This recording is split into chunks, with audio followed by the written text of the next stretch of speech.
4 sarapan yang buatkan eczema ni berulang. Saya dapat banyak mesej yang tanya ni pula. Saya akan tanya dulu apa rutin dia, apa yang selalu dia buat, apa yang dia makan. Ini saya akan tanya dulu. Saya tak akan terus suggestkan buku dulu. Sebelum saya nak suggest buku, saya tengok dulu apa yang buatkan eczema dia ni boleh 3 balik. So yang saya nampak selalu common sarapan lah paling banyak yang gagal. Kita start dengan kanak-kanak. Apa yang selalu diambil selalunya adalah Milo. Okey. Kalau air memang Milo. Mesti ada Milo. So Milo ni ada kandungan apa? Ada kandungan gula. Okey. Tinggi pula tu. Dia tak perlu campur susu, tak perlu campur gula pun memang dah tinggi gula. So inilah penyebab kenapa eczema anak ni berulang.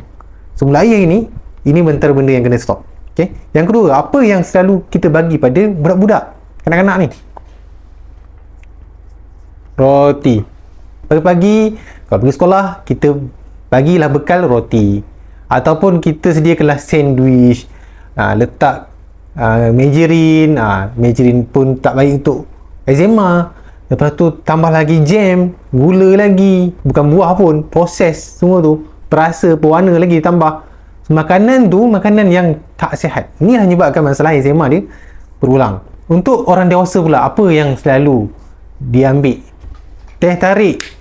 Selalunya orang dewasa ni pergi kerja, start kerja, dia kena teh tarik dulu. Apa ada kandungan pada teh? Ada susu. Dan susu tu bukan susu sebenar pun. Kalau pun pakai susu fresh sekalipun, susu fresh pun boleh trigger masalah eczema. Tak boleh ambil. So ni pantang yang sangat kena tekankan. Roti canai.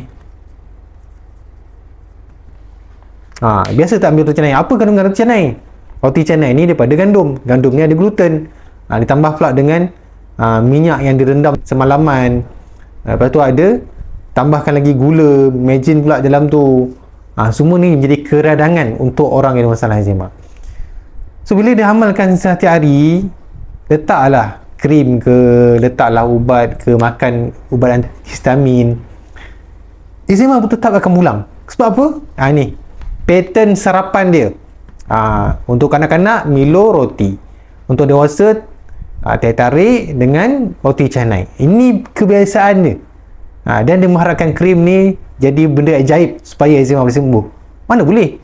Sebanyak dapat feedback yang ada masalah eczema ni, inilah benda yang selalu dia ulang setiap hari. So macam mana nak kata eczema tu boleh sembuh? Tak boleh sembuh.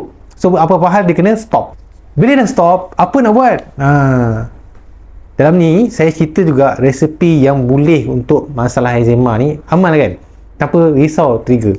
Dan of course lah, bila sebut resepi, kena sediakan. Maksudnya kena masak, kena sediakan. Kalau kata kita kerja, hantar anak sekolah, sediakan bekal. Jangan mengharap beli kat luar. Kalau kita mengharapkan beli luar, kita tak dapat eczema tu sembuh sepenuhnya. So tak boleh tidak, kena masak sendiri. Pastikan kita cuba untuk masak sendiri kat rumah dan jadikan bekal. Okay?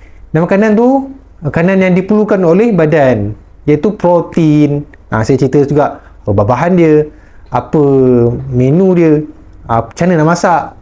Boleh buat sarapan, boleh buat makan tengah hari ke, makan malam ke, boleh.